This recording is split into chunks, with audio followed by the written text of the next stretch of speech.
Afternoon, everyone. This is Audrey Russo, and welcome to Business as Usual. Thrilled to be here. And I think Jonathan Kirsting is with us today. He's all things media and marketing, Vice President at the Tech Council, and he's been with the Tech Council for 23 years, and there's no stopping him. He joins us today to make sure that everything in the chat is monitored and all systems work or go. So thank you, Jonathan, for joining us. I also want to give a shout out to Huntington Bank for the support that they've given us through the many years, and in particular through this period of COVID. They have been very, very active in supporting their customers through the pandemic, and just are a tremendous friend of this community as well as the Tech Council. So if you don't know Huntington, get to know them. So here we are today. This is our 133rd session of Business as Usual. We thought we'd only do 2 weeks of this, and little do we know, we've moved into sort of a new world, which is a little bit surreal, but important. And our job is to make sure that you understand, you've joined us today, to understand what's happening right here in our region, who the leaders are, who's working on tough problems, who are building companies, as I like to say, against all odds, and to have conversations around what it means to be a part of this community. We've muted your microphones, and just so that we can hopefully not hear some noise and give some respect to our guest. And then we also have a chat. So on that note, I am just going to jump right in, and I'm going to say welcome to Avi Geller. He's the CEO of Maven. And, welcome, Avi. Thank you so much for taking the time. I know you're actually pretty busy, and times are really interesting and prosperous for you. So I think I am just going to pass the baton and say, okay, who's Avi? Who's Avi the man? Who's Avi the person how he started this journey? And then we'll get into Maven Machines. So welcome, and thank you so much for taking the time with us today, Avi. Audrey, thank you very much. It's great to be here today. I appreciate the opportunity. Should I just jump in and kind of give my... Let's just jump in. Let's just talk about Avi. Let's talk about, give us a little bit about your background, Avi. What's your, you can Sure. go, you don't have to start like when you were 5, but you can talk about Avi, where you went to school, why Pittsburgh, any experiences that you've had. You have a different show for Avi at 5, right? Yeah, Avi at 5 is an interesting We'll gloss over that one. But I did grow up in Northern California in Palo Alto, and I fell in love with software at a very young age, as it was still a young industry, but immediately fell in love with it all through my primary school education, and was fortunate enough to have a chance to go to MIT for computer science. So I made the journey across the country to Cambridge, Mass, and studied computer science there. And then following that, I have a fair amount of family in Israel and wanted an adventure. So I went over to Israel following my undergraduate and worked at SAP. We're in the process of acquiring an Israeli startup company that became SAP Israel while I was there. So I joined them and had a chance to be a part of their growth from about 100 people to 900 people, and learned all about enterprise software. Spent 7 years at SAP, traveled a lot to Germany, the headquarters, and all over the world to various offices. Worked with some of the leading Fortune 100 companies that run business software on SAP, companies like Shell and Bank of America and American Airlines, and learned about that whole concept of business software, enterprise software. Did an MBA from Kellogg, an international executive program, when I was based in Tel Aviv, and knew that one day I wanted to start my own company, and but also felt that it would behoove me to get some more experience in startup land before I venture out on my own. I joined an Israeli-based startup called Contera. That was an internet advertising technology company. Amazing technology, backed by Sequoia Ventures. I ran a product management team there, and we just did incredible work for some of the internet advertising technologies that we kind of take for granted today, but this is before AWS, or as AWS kind of kicked in and everything was done kind of in-house without some of the modern tools. that was a great experience. That company exited successfully. Had a stint at another company, another very small Israeli company that was doing big data analytics. Was one of the initial people there, and had a chance to learn how to raise money. We raised from the largest Israeli-based venture capital firm, Jerusalem Venture Partners. Got the first $1 million+ in sales. We were selling to telecommunications companies. Got to travel all over Southeast Asia, where our main customer base was, and do deals in Singapore, Thailand, Malaysia, the Philippines. Incredible experience of getting a company kind of off the ground. Along the way, moved back to Pittsburgh, to the US, initially to Boston. So I moved back to Boston, did a lot of international travel, and realized that, or thought that now is the time to start my own company. And everything that I'd done until that point is enterprise software. It's what I know well, helping businesses run better, various kinds of businesses in different ways, and set out to start my own company.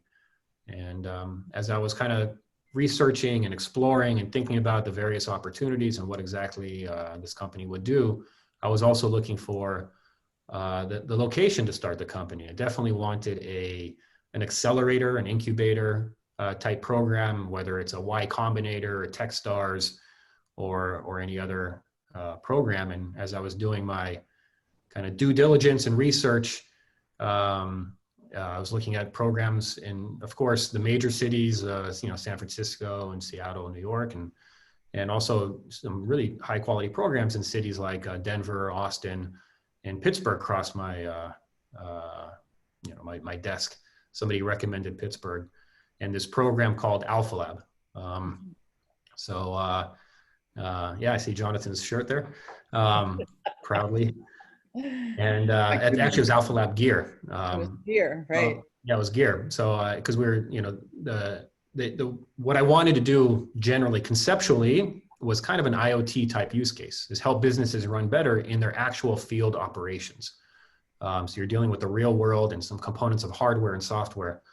So I reached out and I met Alana and the great folks at IW, Rich Lunak and Jim Jen from Alpha Lab at the time, and got to know some of the Alpha Lab gear had finished their first cycle. So I saw some of the companies that went through that cycle, and I was blown away by everything from the program, from Alpha Lab gear, IW, those companies, and the city of Pittsburgh, which I knew nothing about before I first started looking into it, other than Carnegie Mellon being here. And as I kind of looked into it more and more, I realized, wow, this is an incredible opportunity. This is the best place to get a company off the ground, especially what I wanted to do. And that's what led me to actually move to Pittsburgh and start a company from scratch within Alpha Lab gear. And that was 6 years ago. I can't believe it. Mm-hmm. And here we are today. Here you are today. And you have kids now, right? I have a 5-year-old son. So he was actually born in Boston, and when he was a month old, came to Pittsburgh. So he's, everything Pittsburgh is being raised here. Just started kindergarten. It's wow. Wonderful. Wow. I remember when he was born. I can't believe that. So let's talk about the real origin of Maven and the market that you serve. Okay. Yeah. So, as I kind of briefly mentioned, you can call it an IoT type use case. It's a real-time SaaS, software as a service, cloud-based platform to help transportation companies run better, run more efficiently, more productively, and ultimately more profitably. And that means we are a mission-critical, large solution that encompasses virtually the entire life cycle of transportation. There's really nothing like it out in the market, similar to what we have been taking on and are successfully delivering. To go back to the origins of it, you go back 6 years, there was, what I realized, or even 7 years ago, as I was, kind of laying the foundation for the company, things like Amazon Web Services were new, or cloud computing services in general. The cellular network was still, kind of nascent. The coverage was not perfect, but getting better rapidly. Mobile devices, phones and tablets, Android devices, iOS devices. The iPhone was still relatively new, only a few years old. Android was brand new, but I could see where it was going as these devices were going to get more powerful and more cost efficient. Machine learning was moving from super advanced labs with dozens of PhDs to libraries and tools that you could buy off the shelf and implement for great value. So the idea was to bring together all of these enabling technologies into a solution that can help industrial businesses run their real world operations better. That concept is how I started the company. And then in searching for an industry that we would first really work in and devote our attention to, as I was looking at multiple opportunities, of which there are many for this kind of platform, transportation and trucking specifically initially caught my eye. And I met some really great people in trucking pretty early on. And as I got into it, looked into it more, realized, one, it's a gigantic industry. Two, it's extremely important and will be important forever, as COVID has actually proven. And three, it can really benefit from a new generation of technology. It's been running, really antiquated technology for a very long time. And between regulations and real world business needs, there is a very large opportunity here that we could work on. So, it's interesting, Jonathan, let's just ask Emily's question while we're just talking about him personally. Absolutely. From Emily Mercurio, good to hear from her. It's been a long time since I've seen Emily. What kinds of personal growth did you experience when you went from being an employee to being a founder and a CEO? That's going to be a big mindset change. That is such a good question. It's a huge mindset, and it's a continually evolving mindset change. As the early days, you make a business card, you incorporate a company, you join an accelerator program, and now you're the CEO of at the time, a one-person company. And you kind of come to terms with that there is no framework behind you. There's no salary. There's no HR department. There's no boss. There's no review period.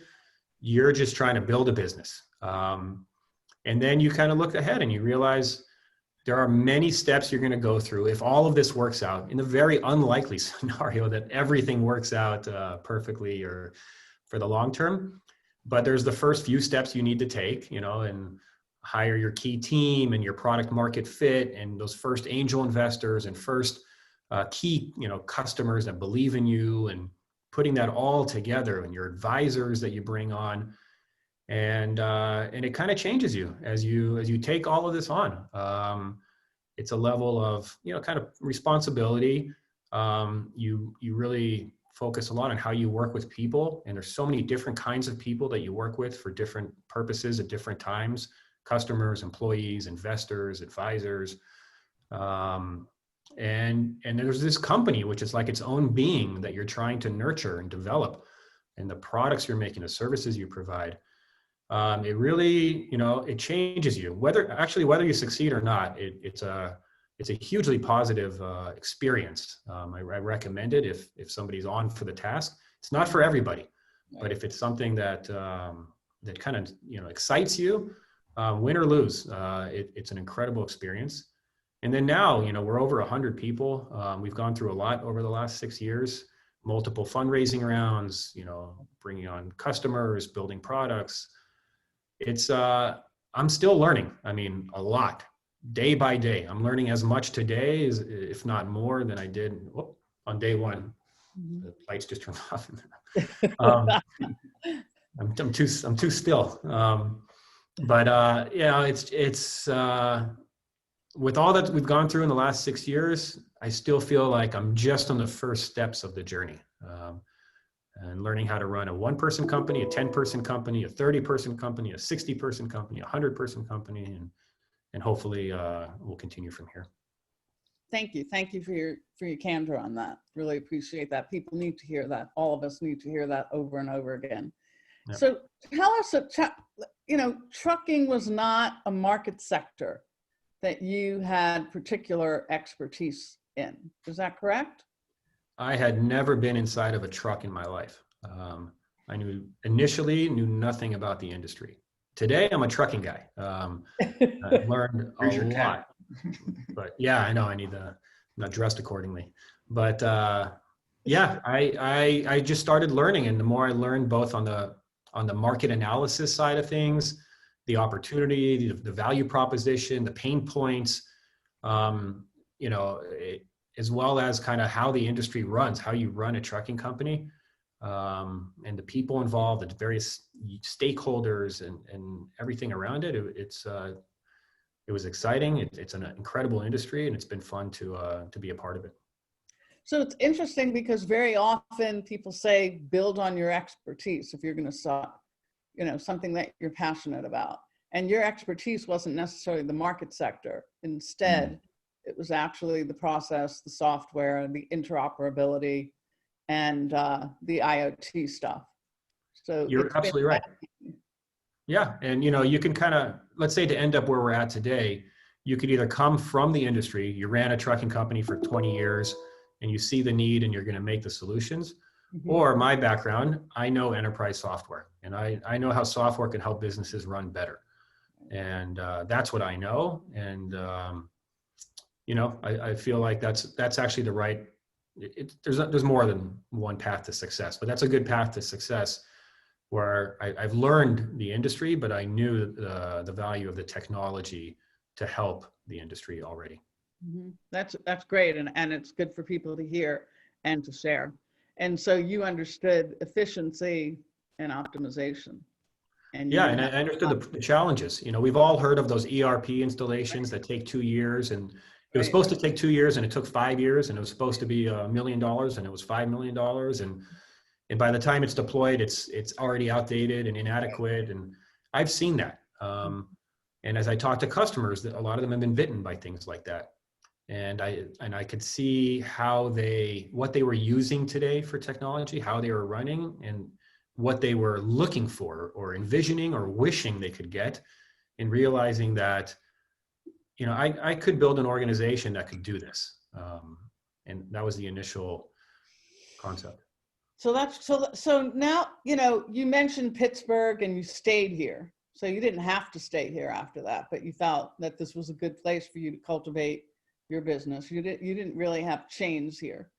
But now that, you know, have you found that the assets in this region in terms of logistics have been paramount in terms of you building it, so that, you know, it was sort of right at your footsteps? It was it was more than I hoped for. And I had pretty high expectations or hopes coming into it. Everything, you know, initially was Alpha Lab gear was incredible. You know, it was a 9-month program. On day one, it was easy to find a law firm to work with and get incorporated. You're given an office space, access to advisors, early investors, you know, panels, and you meet everybody. I met trucking because of Alpha Lab within 2 weeks, because of the various events and demos and things coming together. So that, Carnegie Mellon being here, obviously the Pittsburgh Tech Council, as I, you know, got to know, as I kind of got established, and the events that you guys put on, the attention that you bring, you know, it's paramount. And, you know, I've seen the development. It's one of the reasons I moved here was I was also investing in Pittsburgh, was hoping that we were going to ride the wave. Ideally, we're going to lead the wave. And, you know, we're doing some of that. But there is a bigger movement here, you know, much bigger than Maven, that I felt like we could be a part of, both to help and to benefit from.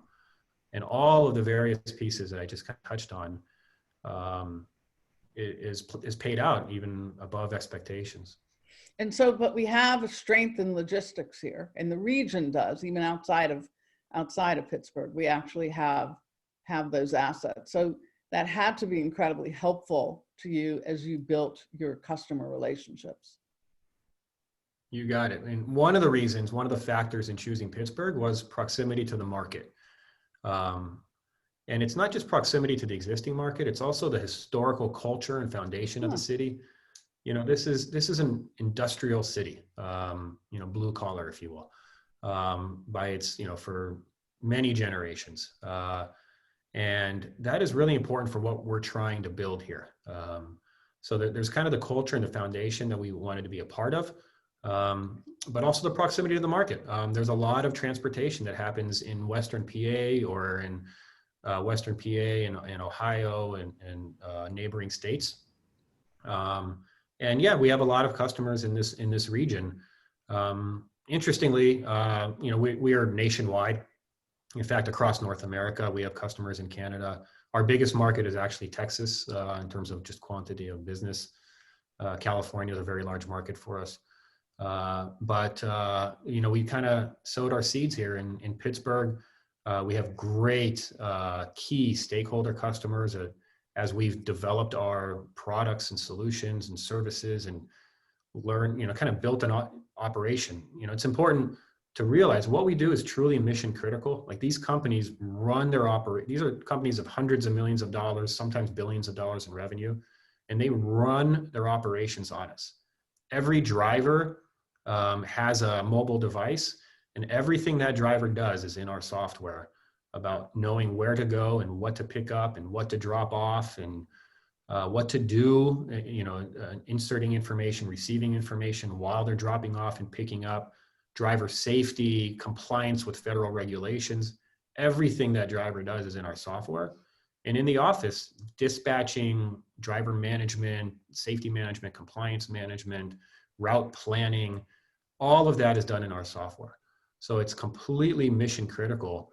And and to be the company that can provide that is a big undertaking.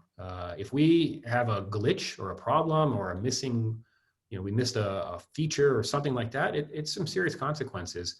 So we've been fortunate to work with some great customers, many of which are local, as we've kind of developed this, this really important and large solution over the years. So, one of the questions I was going to ask, and maybe it ties into Lenore, so that she has, because shortly before the pandemic, you closed a significant round of funding. Yeah. And, can you talk about your experience, raising funds here in Pittsburgh and, what you plan to achieve with the proceeds of that round? Sure. Yeah, the timing was, I suppose, fortunate. We closed it in January. So timing wise, that worked out really well. We raised, it's a Series A, it's a $7 million round. It's exactly what we needed. Mm-hmm. And it's allowed us to really scale up and achieve some great successes in the market. The fundraising process was interesting. We had a lot of help from Innovation Works, who's constantly kind of bringing in investors from around the country, sometimes around the world, and kind of matchmaking the right company opportunities to the right investors. The Pittsburgh Tech Council and other kind of venture capital events attract a lot of attention around the country. And what was interesting is kind of going through the process of, pitching a lot of VCs all over the country, spent a lot of time in the Valley and in New York and other cities, was, when I first talked to more seed stage VCs a few years ago, and I'd mentioned Pittsburgh, they would say, "What's that?" I've heard, and it's, I have a cousin that likes the Steelers, but it's kind of far away. And now, as I was going through it, it was more like, oh, Pittsburgh, good. There's a lot going on there. We're interested in investing in that region. And I had a lot of actually inbound investors coming from various cities that are their profile or what they're specifically targeting Pittsburgh-based companies. They want to invest in their portfolio to have a Pittsburgh-based company. So that was really positive. And ultimately we found some great investors, one in Cincinnati, one in New York, as well as, Riverfront is a great firm here locally. So we ended up with a perfect kind of trifecta, I guess, of investors leading and participating in our round. So I think that answers Lenore's question, that you don't have to leave, you can stay. Absolutely. It's now a benefit to be in, especially even more so as, with COVID. Being here is a benefit for many reasons. So let's talk about your team real quick. You have almost 100 people, and what kinds of roles do they predominantly have? And are you doing any hiring? Yeah, so first of all, we are definitely hiring. We're 110 people in total, 65 of which are in Pittsburgh. Um, and we are hiring. We have roles across the board, from the R&D, the engineering side, product management, product design. We do a lot of design work as from software design perspective, sales, marketing, HR, operations, which means a few different things here, account management, customer success. We've grown all of it this year. We've nearly tripled the size of the company. So it's really, we are positioned as the premier software platform for transportation.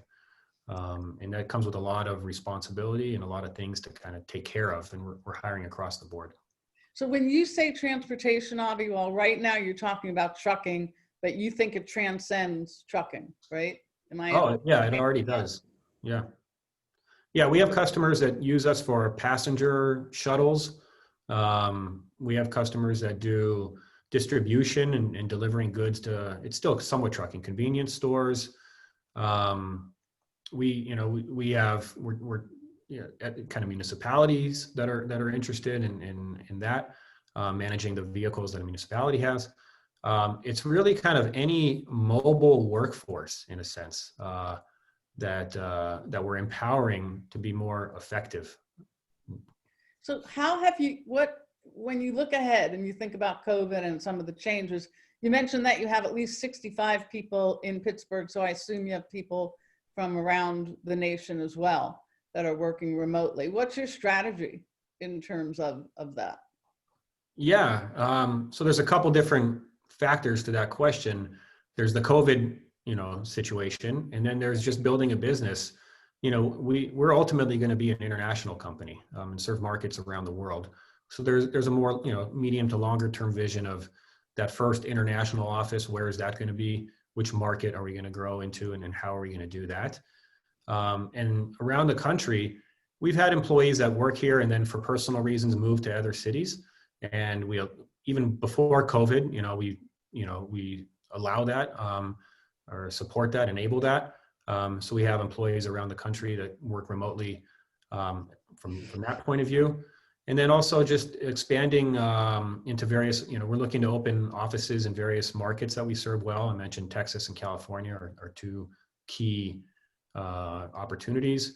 Canada, we're expanding into Canada. And I've been talking to the economic development people in Montreal about they would really like us to open an office there, and that might make sense. Wow. So there's there's things that we need to do to really enable us to serve the markets that we want to serve well, from a sales and account management standpoint, as well as you can take advantage of from an R&D aspect, various places that you open offices in. Well, listen, those of us who have watched you are very proud to know you and to see what you've built. And really, when people build things out of nothing, it's pretty incredible. And thank you for the candor that you have, and for the growth and the commitment. And it seems like your love for Pittsburgh. So you wrap that up in that sort of magic. But what I would like to say, how does Avi take care of himself through all of this? How's Avi holding up through all this? I mean, this situation, sometimes you just have to look at it from the outside. Wow, what are we all going through? You and I were talking previously, Audrey, Right. about our kids and grandkids are going to study 2020 in school as they get older. So sometimes you have to just kind of look at it from the outside so you don't get too stressed out about all of it.